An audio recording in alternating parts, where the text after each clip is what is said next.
दोस्तों, मक्का में Saudi Arabia, तुर्की और पाकिस्तान ने बंद कमरों के अंदर जो महाचक्रव्यूह रचा था, कैसे भारतीय नौसेना का एक अदृश्य जाल उस पूरे एग्रीमेंट की धज्जियां उड़ाने वाला है।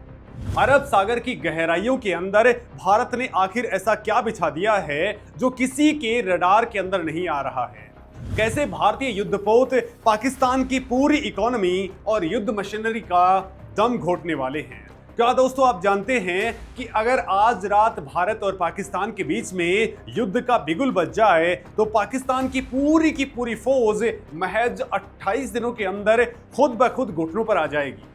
57 मुस्लिम देशों के खिलाफ इजराइल की सीक्रेट टेक्नोलॉजी वाला वो सबसे बड़ा ब्रह्मास्त्र क्या है जिसे मोसाद ने अब रॉ के साथ मिलकर के चल दिया है। और दोस्तों, सबसे बड़ा सवाल, अथाह पेट्रो डॉलर और खतरनाक वेपनरी का जखीरा होने के बावजूद सऊदी अरेबिया चाहकर के भी अपना एक भी फाइटर जेट या मिसाइल पाकिस्तान को क्यों नहीं दे सकता है। अमेरिका का वो दस्तावेजी फंदा क्या है जिसके डर से सऊदी अरेबिया भी कोई सैन्य कदम उठाने से पहले 1000 बार सोचने को मजबूर है। नमस्कार दोस्तों, मेरा नाम है मुकेश और दोस्तों, आज जो कुछ हम डिकोड करने वाले हैं वो आज की सबसे कड़वी जियोपॉलिटिकल हकीकत है जिसने इस्लामाबाद, अंकारा और रियाद की रातों की नींद उड़ा दी है। दोस्तों, 7 अगस्त 2026 को मक्का शहर के अंदर सऊदी अरेबिया, पाकिस्तान और तुर्की के बीच में मक्का ज्वाइंट डिफेंस एग्रीमेंट के ऊपर साइन हुए थे। दोस्तों, 2026 के ईरान वॉर की पृष्ठभूमि के अंदर हुए इस त्रिपक्षीय समझौते ने वैश्विक कूटनीति और दक्षिण एशियाई सुरक्षा परिदृश्य के अंदर एक नया भूचाल ला दिया है। इस पैक्ट के अंदर साफ तौर पर घोषणा की गई है कि किसी भी एक सदस्य देश के ऊपर होने वाले सशस्त्र हमले को तीनों सदस्यों के ऊपर हमला माना जाएगा। ये बिल्कुल नेटो के सामूहिक रक्षा से जुड़े आर्टिकल 5 और यूएन चार्टर के आर्टिकल 51 जैसा ही है। दोस्तों, सतह पर देखने पर ऐसा लगता है कि सऊदी अरेबिया की अकूत वित्तीय ताकत, तुर्की की आधुनिक ड्रोन कैपेबिलिटी और पाकिस्तान की सैन्य जनशक्ति मिलकर के भारत के खिलाफ एक अजेय त्रिकोण गठबंधन बना चुके हैं। दोस्तों, इस मक्का समझौते के तहत बहुत ही आक्रामक रोड मैप तैयार किया गया है।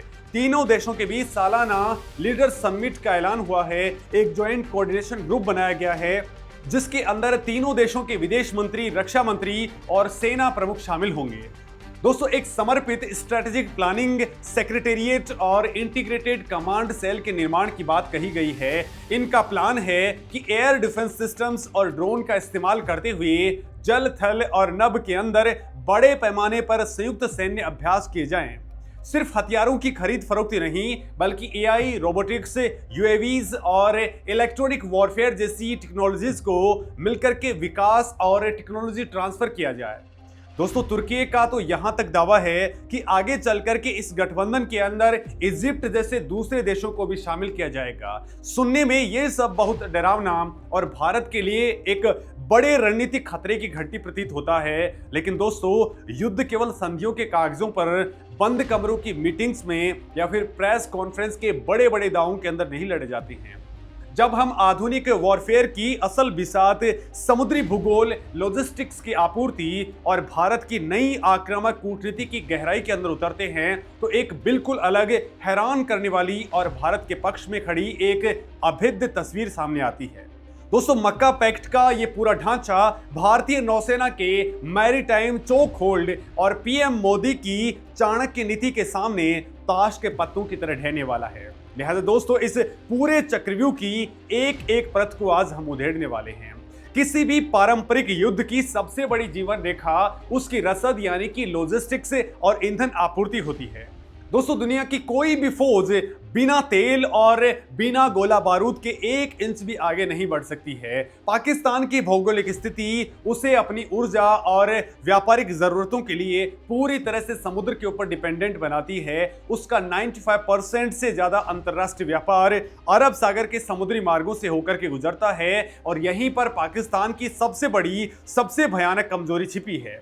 मार्च 2026 के अंदर पाकिस्तान की सीनेट स्टैंडिंग कमेटी को सौंपे गए आधिकारिक आंकड़ों ने एक ऐसा सच उजागर किया था जिसने इस्लामाबाद के हुक्मरानों के पैरों तले जमीन खिसका दी थी। इस रिपोर्ट के मुताबिक पाकिस्तान के पास में देश को चलाने के लिए मुश्किल से केवल 28 दिनों का पेट्रोल और डीजल रिजर्व मौजूद है। दोस्तों, शांति के समय 28 दिन का रिजर्व। अब दोस्तों, जरा युद्ध की स्थिति की कल्पना कीजिए, जब सेना के टैंक बॉर्डर्स की तरफ दौड़ रहे हों, वायुसेना के फाइटर जेट्स लगातार उड़ान भर रहे हों और वायुसेना के युद्धपोत समंदर के अंदर गश्त कर रहे हों, तो ईंधन की खपत कई ज्यादा गुना बढ़ जाती है। युद्ध के हालात के अंदर ये 28 दिनों का रिजर्व बेमुश्किल 2 से 3 हफ्ते ही टिक पाता है। ऐसे के अंदर भारत और पाकिस्तान के बीच में फुल स्केल वॉर छिड़ता है तो पाकिस्तान को सऊदी अरेबिया या तुर्की से भारी मात्रा के अंदर हथियारों, गोला बारूद, एयर डिफेंस सिस्टम के स्पेयर पार्ट्स और सबसे बढ़कर के तेल की निरंतर आपूर्ति की जरूरत होगी। लेकिन दोस्तों, ये आपूर्ति होगी कैसे? इन तीनों देशों के बीच में कोई सीधी जमीनी सीमा नहीं है। रसद भेजने के केवल 2 ही रास्ते हैं, या तो हवाई मार्ग या फिर समुद्री मार्ग। दोस्तों, हवाई मार्ग से भारी सैन्य साजो सामान जैसे कि टैंक्स, आर्टिलरी, बैलिस्टिक मिसाइल और लाखों लीटर तेल ढोना व्यावहारिक रूप से बिल्कुल इम्पॉसिबल है। कार्गो प्लेन्स की पेलोड कैपेसिटी, उनकी मैक्सिमम रेंज और एयर स्पेस रेस्ट्रिक्शंस इस विकल्प को सिरे से खारिज कर देते हैं। तो फिर बचता क्या है? सिर्फ और सिर्फ समुद्री मार्ग। दोस्तों, हथियारों और तेल की सप्लाई के लिए विशाल मालवाहक जहाजों यानी कि कार्गो शिप्स का सहारा लेना पड़ता है। लेकिन दोस्तों, कार्गो शिप्स बहुत धीमे होते हैं और क्षेत्रीय युद्ध के दौरान दुश्मन के रडार और सर्विलांस से बचकर के निकलना उनके लिए नामुमकिन होता है। और ठीक इसी बिंदु के ऊपर अरब सागर की लहरों पर भारतीय नौसेना का असली खूंखार खेल स्टार्ट होता है। दोस्तों, यहीं से शुरू होता है भारत का वो मैरीटाइम चोकहोल्ड जिसका कोई तोड़ मक्का समझौते के पास में नहीं है। अरब सागर और पूरे इंडियन ओशन रीजन यानी कि आईओआर के अंदर भारतीय नौसेना का आज निर्विवाद दबदबा है।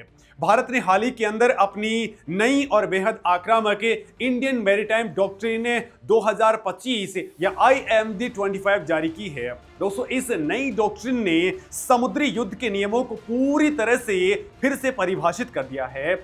IMD-25 स्पष्ट रूप से नो वॉर नो पीस यानी कि NWNP की स्थिति को मान्यता देती है। इसका सीधा सा अर्थ यह है कि भारत अब युद्ध शुरू होने का इंतजार नहीं करेगा। शांति और युद्ध के बीच के ग्रे जोन के अंदर ही भारतीय नौसेना अपने दुश्मनों की रसद लाइंस के ऊपर भारी दबाव बनाने, उन्हें रोकने और बेहद आक्रामक पैंतरेबाजी करने के लिए 24 घंटे तैयार है। इसके साथ ही दोस्तों, ये नई डॉक्ट्रिन मल्टी डोमेन ऑपरेशंस यानी कि MDO के ऊपर जोर देती है। इसका मतलब ये है कि जमीन, समुद्र, हवा, अंतरिक्ष, साइबर और कॉग्निटिव डोमेन का एक साथ इस्तेमाल करके दुश्मन को चारों तरफ से नेस्तनाबूद कर देना। दोस्तों, आज भारतीय नौसेना के पास में जो सर्विलांस और निगरानी तंत्र है वो दुनिया के सबसे बेहतरीन नेटवर्क्स में से एक है। दोस्तों, भारत ने समंदर के ऊपर और नीचे एक ऐसा अदृश्य जाल बिछा दिया है जिससे बचकर के एक सुई भी नहीं गुजर सकती है। दोस्तों, भारत के पास में बोइंग P-8I नेपच्यून जैसे दुनिया के सबसे उन्नत समुद्री गश्ती विमान हैं। MQ-9B सी गार्जियन ड्रोन्स का एक बेहद घातक बेड़ा है। ये ड्रोन्स और विमान दिन रात अरब सागर के अंदर गश्त कर रहे हैं। ये आसमान की ऊंचाइयों के अंदर दुश्मन के सबमरीन से लेकर के व्यापारिक जहाजों तक की हर छोटी बड़ी हरकत को रियल टाइम के अंदर ट्रैक करते हैं। इसके अलावा गुरुग्राम के अंदर मौजूद information management and analysis centre यानी कि IMEC और information fusion centre Indian Ocean region यानी कि IFC-IOR के जरिए भारत पूरे क्षेत्र का एक सटीक मैरीटाइम डोमेन अवेयरनेस बना के रखता है। दोस्तों, अब जरा इमेजिन कीजिए, युद्ध छिड़ चुका है। मक्का समझौते के तहत सऊदी अरेबिया या फिर तुर्की से हथियारों और तेल से लदा कोई विशाल मालवाहक जहाज कराची, ग्वादर या फिर ओरमारा नौसेना बेस की ओर बढ़ने की कोशिश करता है।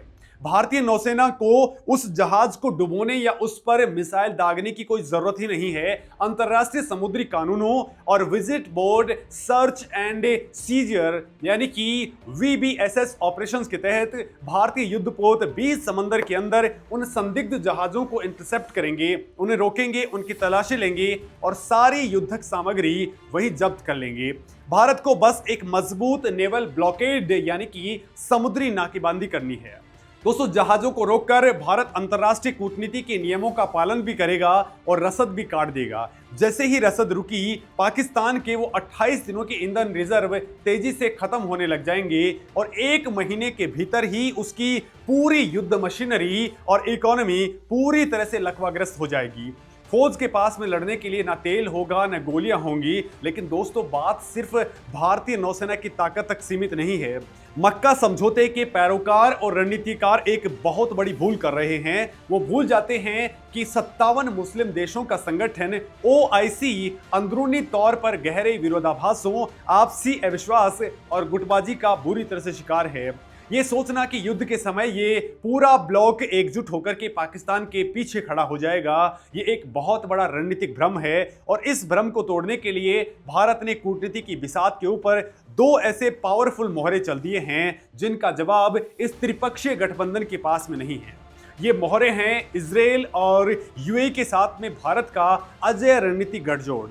दोस्तों, सबसे पहले बात करते हैं इजराइल की असीमित ताकत और उसके एक्स फैक्टर की। दोस्तों, इतिहास गवाह है कि इजराइल ने अपनी बेजोड़ खुफिया एजेंसी मोसाद, अपनी तकनीकी श्रेष्ठता और अपनी अचूक मारक क्षमता के दम पर पूरे मध्य पूर्व के संयुक्त मुस्लिम मोर्चों को कई बार अकेले दम पर घुटनों पर लाया है। आज भारत और इजराइल के बीच में रक्षा और खुफिया सहयोग अपने चरम पर है। रॉ और मोसाद का तालमेल दुनिया के लिए एक खामोश चेतावनी है। भारत लगातार इजराइल से फोल्कन अवेक्स, Heron TP drones, Spice smart bombs और बराक 8 जैसी अभेद्य वायु रक्षा प्रणालियां प्राप्त कर रहा है। अब दोस्तों, बात खुफिया जानकारी साझा करने की आती है तो इजराइल का तकनीकी और सर्विलांस नेटवर्क सऊदी अरेबिया और तुर्की के हर ग्रुप, हर सैन्य मूवमेंट, कम्युनिकेशन और हथियार ट्रांसफर को ट्रैक करने में पूरी तरह से सक्षम है। युद्ध की स्थिति के अंदर इजराइल द्वारा दी गई यही रियल टाइम इंटेलिजेंस भारत को सीधे तौर पर उन समुद्री और हवाई रास्तों को ब्लॉक करने के अंदर मदद करेगी जिसका इस्तेमाल पाकिस्तान को हथियार पहुंचाने के लिए किया जा सकता है। दोस्तों, इजराइल की आंखें और भारत की बाजुएं मिलकर के मक्का समझौते की धज्जियां उड़ाने के लिए काफी हैं। दूसरी तरफ है UAE का जियोपॉलिटिकल झुकाव और भारत की मास्टर स्ट्रोक कूटनीति। दोस्तों, मध्य पूर्व की राजनीति को जो लोग गहराई से समझते हैं वो जानते हैं कि सऊदी अरेबिया और UAE के बीच में क्षेत्रीय प्रभुत्व और इकोनॉमी को लेकर के एक खामोश लेकिन बेहद तीखी प्रतिस्पर्धा चल रही है। UAE ने हाल ही के वर्षों के अंदर भारत के साथ में एक बहुत बड़ा कॉम्प्रिहेंसिव इकोनॉमिक पार्टनरशिप एग्रीमेंट यानी कि सेपा साइन किया है। दोस्तों, दोनों देश I2U2 यानी कि भारत, इजराइल, UAE और अमेरिका जैसी क्वाड जैसी संरचनाओं के मुख्य स्तंभकार बन चुके हैं। UAE का नेतृत्व ये भली भांति जानता है कि क्षेत्र के अंदर तुर्की के प्रभाव का विस्तार और पाकिस्तान का परमाणु दुस्साहस पूरे खाड़ी देशों की शांति, स्थिरता और सबसे बढ़कर के उनके व्यापार के लिए कितना घातक है। युद्ध की स्थिति के अंदर भारत की आक्रामक कूटनीति UAE और ओमान जैसे अपने करीबी और भरोसेमंद देशों का उपयोग करके सऊदी अरेबिया पर भयंकर कूटनीतिक प्रेशर बनाएगी कि वो इस त्रिपक्षीय समझौते को सक्रिय रूप से लागू करने से बचे। अब दोस्तों, आते हैं उस सबसे बड़े दस्तावेजी फंदे पर जिसने सऊदी अरेबिया के हथियारों को या उनके हाथों को पूरी तरह से बांध के रखा हुआ है। इसे हथियारों का तकनीकी पेंच और एंड यूजर वीटो कहते हैं, जिसे अक्सर कई रक्षा विशेषज्ञ नजरअंदाज कर देते हैं। दोस्तों, ये सच है कि सऊदी अरेबिया के पास में अथाह पेट्रोडॉलर है। ये भी सच है कि उसके पास में दुनिया के कुछ सबसे बेहतरीन हथियार हैं, लेकिन उनकी वायुसेना और रक्षा प्रणालियां पूरी तरह से अमेरिका और वेस्टर्न यूरोप की बैसाखियों के ऊपर टिकी हुई हैं। सऊदी अरेबिया के पास में मौजूद F-15 लड़ाकू फाइटर जेट्स, पैट्रियोट वायु रक्षा प्रणाली और उनके उन्नत रडार सिस्टम्स बेहद सख्त एंड यूजर सर्टिफिकेट यानी कि EUC के कानूनी नियमों से बंधे हुए हैं। अंतर्राष्ट्रीय रक्षा कानूनों के तहत सऊदी अरेबिया अमेरिकन कांग्रेस या फिर अमेरिकी राष्ट्रपति की स्पष्ट लिखित मंजूरी के बिना अपना कोई भी अमेरिकी वेपन, उनके स्पेयर पार्ट्स या फिर मिसाइलें किसी तीसरे देश यानी कि पाकिस्तान को ट्रांसफर नहीं कर सकता है। अगर रियाद मक्का समझौते के जोश में आकर के ऐसा करने का दुस्साहस करता भी है तो अमेरिका रातों रात सऊदी अरेबिया को हथियारों की servicing, GPS support, software updates और स्पेयर पार्ट्स की सप्लाई रोक देगा। दोस्तों इसका नतीजा क्या होगा? रातों रात सऊदी अरेबिया का अपना कई सौ बिलियन डॉलर का रक्षा तंत्र कबाड़ के अंदर तब्दील हो जाएगा। कोई भी सऊदी प्रिंस पाकिस्तान के लिए अपने खुद के देश की सुरक्षा को दांव पर लगा करके अमेरिका से सीधी दुश्मनी मोल लेने की बेवकूफ़ी नहीं करेगा। और दोस्तों जहां तक तुर्की का सवाल है तो ये सच है कि उनके बायरक्टार ड्रोन्स ने कुछ पिछले संघर्षों के अंदर सुर्खियां बटोरी थी, लेकिन भारत का एयर स्पेस कोई खेल का मैदान नहीं है। भारत की बहुस्तरीय और अभेद्य वायु रक्षा प्रणाली के सामने ये तुर्की के ड्रोन्स महज खिलौने साबित होंगे। भारत के पास में S-400 जैसी दुनिया की सबसे खतरनाक एयर डिफेंस सिस्टम, MRSAM और स्वदेशी आकाश सिस्टम्स की कई परतें मौजूद हैं। इंडियन मैरीटाइम डॉक्ट्रिन 2025 विशेष रूप से आर्टिफिशियल इंटेलिजेंस और मशीन लर्निंग का उपयोग करके इलेक्ट्रॉनिक वॉरफेयर और ड्रोन रोधी कैपेबिलिटीज को कई गुना बढ़ाने के ऊपर केंद्रित है। दोस्तों भारतीय नौसेना और वायुसेना तुर्की के ड्रोन्स को अपनी सीमाओं तक पहुंचने से पहले ही तकनीकी रूप से जाम करने या फिर हवा के अंदर ही राख कर देने की पूरी कैपेसिटी रखती हैं। तुर्की की मिलिट्री इंडस्ट्री भारत के इलेक्ट्रॉनिक वॉरफेयर सूट का इस्तेमाल करने के लिए अभी बहुत पीछे है। इसके ऊपर दोस्तों भारत का वो ब्रह्मास्त्र जो बिना गोली चलाए युद्ध जीत सकता है वो है हमारी आर्थिक कूटनीति। दोस्तों आज का युद्ध सिर्फ बॉर्डर पर नहीं बल्कि स्टॉक मार्केट और व्यापार के आंकड़ों पर लड़ा जाता है। भारत सऊदी अरेबिया के तेल का दुनिया के अंदर सबसे बड़ा और सबसे विश्वसनीय खरीदार है। सऊदी क्राउन प्रिंस का ड्रीम प्रोजेक्ट विजन 2030 पूरी तरह से विदेशी निवेश, वैश्विक बाजार के अंदर अपनी इकोनॉमी के विविधीकरण और भारत जैसे तेजी से बढ़ती ट्रिलियंस ऑफ डॉलर की इकोनॉमी के सहयोग पर डिपेंडेंट करता है।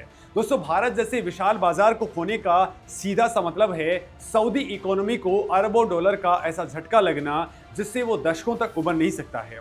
सऊदी राजशाही जज्बाती नहीं बल्कि बेहद व्यावहारिक है। वो पाकिस्तान के साथ में अपने ऐतिहासिक सैन्य संबंध को बनाए रखना चाहते हैं। ये सच है कि 2026 के ईरान संघर्ष के अंदर पाकिस्तान ने अपने 8000 सैनिक, एक फाइटर जेट स्क्वाड्रन और air defence batteries Saudi Arabia भेजी थी। दोस्तों ये भी सच है कि पाकिस्तानी सैनिक दशकों से सऊदी अरेबिया के राजशाही परिवार की सुरक्षा के अंदर डिप्लॉय हैं।